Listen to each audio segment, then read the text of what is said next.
ರಾಮ. ಈ ಹೆಸರಲ್ಲಿ ಅದೆಂಥ ಶಕ್ತಿ! ಮನದ ದುಗುಡಗಳನ್ನೆಲ್ಲ ಸ್ಥಾಯಿಗೊಳಿಸಿ ಪ್ರಶಾಂತ ಸ್ಥಿತಿಗೆ ತಿರುಗಿಸುವಂತೆ, ಕದಡಿದ ನೀರಾದ ಮನಸ್ಸನ್ನು ತಿಳಿಗೊಳಿಸಿ ಮನಸ್ಥಿತಿಗೆ ತರುವಂಥ ಶಕ್ತಿಯದು. ರಾಮ, ಶ್ರೀರಾಮ, ಜಾನಕಿ ವಲ್ಲಭ, ರಾಘವ, ರಾಮ, ಸೀತಾರಾಮ. ಸೂರ್ಯ ತನ್ನ ಪ್ರಖರತೆಯನ್ನು ತಗ್ಗಿಸುತ್ತಾ ಅಸ್ತಂಗತದ ತಯಾರಿಯಲ್ಲಿದ್ದ. ಇಂದು ರಾಮ ಜಾನಕಿಯರು ಲಕ್ಷ್ಮಣನೊಡನೆ ತಮ್ಮ 14 ವರ್ಷದ ವನವಾಸ ಮುಗಿಸಿ ಹಿಂದಿರುಗುವ ದಿನ. ಅವರು ಕಾಡಿನಿಂದ ಅಯೋಧ್ಯೆ ಕಡೆಗೆ ಹೊರಟಾಗ ಪ್ರಾಣಿ ಪಕ್ಷಿಗಳೋಪಾದಿಯಾಗಿ ಎಲ್ಲರೂ ಇವರನ್ನು ಬೀಳ್ಕೊಡಲು ಬಂದರು.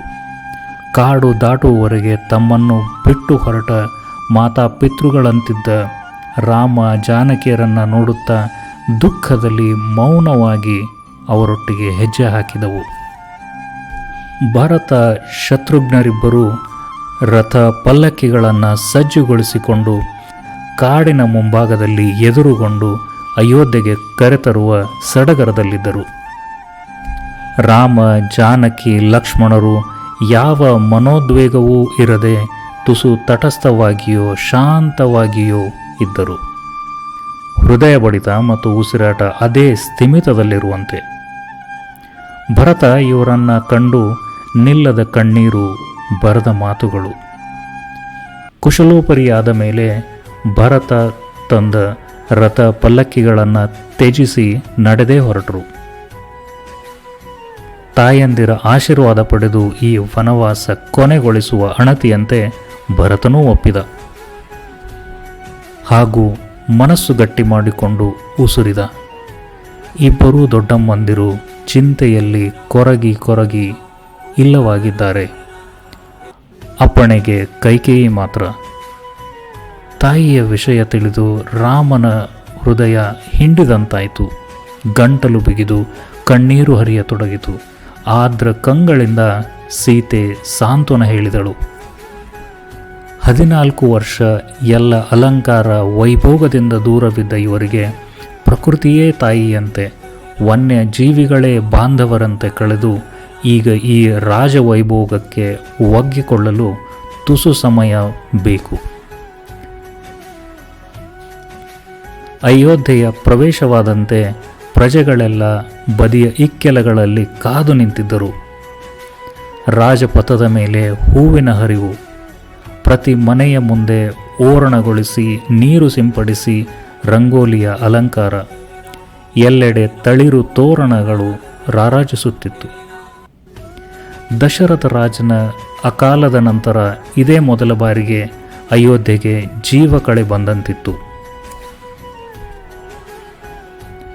ಅರಮನೆಯ ಅಂಗಳ, ಬೀದಿಗಳು, ಮನೆ ಗುಡಿಸಲುಗಳಲ್ಲೆಲ್ಲ ದೀಪದಿಂದ ಅಲಂಕಾರಗೊಂಡ ಸಂಜೆಯದು.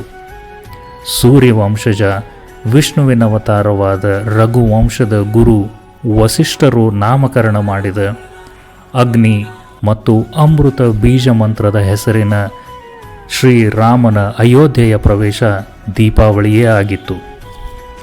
ಶ್ರೀರಾಮನ ಠೀವಿಯ ಅಹಂಕಾರವಿರದ ನಡಿಗೆ. ಹಳದಿ ಬಣ್ಣದ ಪಂಚೆಯೊಟ್ಟು, ತುಸು ಕೆಂಪು ಬಣ್ಣದ ಉತ್ತರಿಯ, ಕೊರಳಲ್ಲಿ ರುದ್ರಾಕ್ಷ, ಹಣೆಯಲ್ಲಿ ತಿಲಕ, ಕೋಮಲವಾದ ನೀಳಕೇಶ, ತೇಜಸ್ಸು ತುಂಬಿದ ಕಣ್ಗಳು. ಅಪರಿಚಿತರು ನೋಡಿದರೂ ಯಾವುದೋ ಹಳೇ ಭಾವ ನೆನಪಾಗುವಂಥ ಮುಖದ ಕಳೆ. ನೋಡುತ್ತಲೇ ಇರಬೇಕೆಂಬ ಆ ಮಂದಸ್ಮಿತ ದೃಷ್ಟಿ. ಅಪರಿಚಿತರು ಸಿಕ್ಕಾಗಲೂ ನಗುವಿನ ಜೊತೆಗೇ ಸ್ವಾಗತ ಮಾಡುವವನು. ಒಂದು ಕ್ಷಣ ವಿಚಾರ ಮಾಡಿದರೆ ರಾಮನಿಗೆ ಅಪರಿಚಿತರೆಂದರೆ ಯಾರು? ಯಾರೂ ಇಲ್ಲ ಅಲ್ಲವೇ? ಅದಕ್ಕೆ ಅವನು ಪೂರ್ವಸ್ಮಿತ, ಪೂರ್ವಭಾಷಿ. ಒಂದು ಭುಜಕ್ಕೆ ಇಳಿಬಿಟ್ಟ ಬಿಲ್ಲು, ಬೆನ್ನ ಹಿಂದೆ ಸಿಕ್ಕಿಸಿಕೊಂಡ ಬಾಣಗಳು. ಬಿಲ್ಲು ನೀಟಾಗಿ ಬಿದಿರಿನಿಂದ ಮಾಡಿದ ನಯವಾದ ಬಲಾಢ್ಯವಾದದ್ದು. ಮಧ್ಯದಲ್ಲಿ ಸೂರ್ಯವಂಶದ ಲಾಂಛನ. ಎಳೆದು ಬಿಗಿಯಾಗಿ ಕಟ್ಟಿದ ಹುರಿ. ಎಡಗೈ ಬಲಕ್ಕೆ ತಕ್ಕುದಾದ ಹಿಡಿಕೆಯದು. ತ್ರಿಲೋಕದಲ್ಲೂ ಶಕ್ತಿಶಾಲಿಯಾದ ಅಸ್ತ್ರವದು. ಎಷ್ಟೋ ರಾಕ್ಷಸರ, ಮುಖ್ಯವಾಗಿ ರಾವಣನ ಹುಟ್ಟಡಗಿಸಿದ ಆಯುಧವಿದು. ಬಿಲ್ಲು ಹಾಕಿದ ಬುಟ್ಟಿಯ ಮೇಲಿನ ಚಿತ್ತಾರ, ಕಾಡಿನ ಸೌಂದರ್ಯ ಸಾರುವ ಪಕ್ಷಿ ಪ್ರಾಣಿಗಳ ಚರ್ಮ ಪುಕ್ಕಗಳ ಚಂದದ ಕಲಾಕೃತಿ. ಪಕ್ಕದಲ್ಲಿ ಸೀತಾಮಾತೆ, ವನವಾಸದಲ್ಲಿ ಬರಿಗಾಲಲ್ಲಿ ನಡೆದರೂ ತುಸುವೂ ಅಳುಕಿಲ್ಲದ ಭೂತಾಯಿಯ ಮಗಳೇ ಇವಳು ಜಾನಕಿ. ದೇವತೆಯು ಮನೆಮಗಳಾಗಿ ಬಂದಂತೆ, ರಕ್ತ ಚಿಮ್ಮುವ ಮೈಕಾಂತಿ, ಮುಖ ನೋಡಿದರೆ ಮಮತೆಯ ಭಾವದಲ್ಲಿ ಕೈ ತಾನಾಗಿಯೇ ಎತ್ತಿ ಮುಗಿಯುವ ತಾಯಿ ವಾತ್ಸಲ್ಯ. ಇಂತಹ ತಾಯಿಯ ಆ ರಾವಣ ಅದೇಗೆ ಅಪಹರಿಸಿದನೋ ಎಂದೆಲ್ಲ ಶಪಿಸುವವರೇ ಎಲ್ಲರೂ. ರಾಮ ವನವಾಸಕ್ಕೆ ಹೊರಟಾಗ 25ರ ಹರೆಯವಿರಬಹುದು. ಈಗ 40ರ ಆಸುಪಾಸಿನ ಪ್ರಬುದ್ಧ ರಾಜನ ಕಡೆ ಎದ್ದು ಕಾಣುತ್ತಿತ್ತು. ಅಯೋಧ್ಯೆ ಪ್ರಜೆಗಳೆಲ್ಲ ಮಿಶ್ರ ಭಾವದಲ್ಲಿ ಹರ್ಷ ಕಣ್ಣೀರು ಒಟ್ಟಿಗೆ ಕಂಡಂತೆ, ಮನೆ ಮಗ ಮರಳಿದಂತೆ. ಅಯೋಧ್ಯೆಯು ರಾಮನ ಆಗಮನದಿಂದ ಕಳೆ ಬಂದಂತಿತ್ತು. ಎಲ್ಲರೂ ಒಂದೇ ಸ್ವರದಲ್ಲಿ ರಾಮ ಸೀತಾರಾಮ, ರಾಮ ಸೀತಾರಾಮ, ಜೈ ಜೈ ರಾಮ.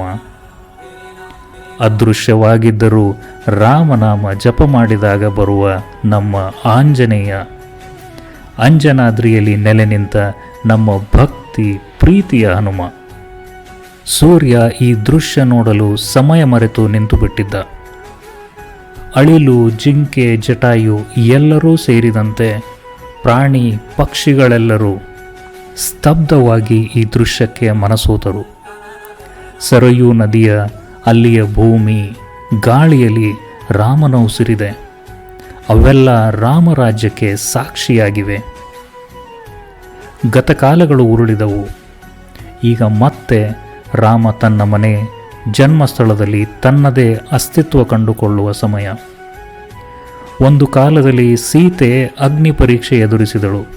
ಹಾಗೆ ಈ ಕಲಿಗಾಲದಲ್ಲಿ ರಾಮನೇ ಕಾನೂನು ಪರೀಕ್ಷೆಯಿಂದ, ಭಕ್ತರ ಹೋರಾಟದಿಂದ ಮತ್ತೆ ಮರಳುವ ತನ್ನ ಜನ್ಮಭೂಮಿಯಲ್ಲಿ ತನ್ನದೇ ಅಸ್ತಿತ್ವ ಸಾಬೀತುಪಡಿಸುವ ಹೋರಾಟದಿಂದ ವಿಜಯಿಯಾಗಿ ಬಂದಿದ್ದಾನೆ ನಮ್ಮ ರಾಮ. ನಮ್ಮ ರಾಮ ಮರಳಿದ್ದಾನೆ. ಮಗನ ಬರುವಿಕೆಗೆ ತಾಯಿ ಕಾತುರದಿಂದ ಕಾದಂತೆ ಸಜ್ಜಾಗಿದೆ ಅಯೋಧ್ಯೆ ಎಂದು. ಭಕ್ತರ ಆಶಯ, ಕನಸು, ಸತ್ಯ ಧೋರಣೆಯ ನಿಷ್ಠೆ ಎಲ್ಲವೂ ಕೂಡಿ ಬರಲಿದೆ. ಸಂಕಲ್ಪದ ಮಂತ್ರಾಕ್ಷತೆಯಂತೆ, ಭಕ್ತಿ ಭಾವದಿಂದ. ಈ ಅಯೋಧ್ಯೆಯ ರಾಮ ಮಂದಿರದ ಸೇವೆಗೆ ಅಂಜನಾದ್ರಿಯ ನೆಲವಾದ ಕರ್ನಾಟಕದಿಂದ ಪೇಜಾವರದ ಶ್ರೀ ವಿಶ್ವಪ್ರಸನ್ನ ತೀರ್ಥ ಸ್ವಾಮೀಜಿಯವರು ಸಕ್ರಿಯವಾಗಿ ಪಾಲ್ಗೊಂಡಿದ್ದಾರೆ. ಮತ್ತು ಮೂರ್ತಿಯ ಕೆತ್ತನೆಗಾಗಿ ಬೇಕಾದ ಶಿಲೆ, ಮಾರ್ಬಲ್ ಕೂಡ ಸದಾಹಳ್ಳಿಯಿಂದ, ಹಾಗೂ ಶಿಲ್ಪಿಯಾದ ಅರ್ಜುನ್ ಯೋಗಿರಾಜ್ ಕೂಡ ಪ್ರಮುಖವಾಗಿ ಇದರಲ್ಲಿ ಭಾಗಿಯಾಗಿರೋದು ನಮ್ಮೆಲ್ಲರ ಹೆಮ್ಮೆ.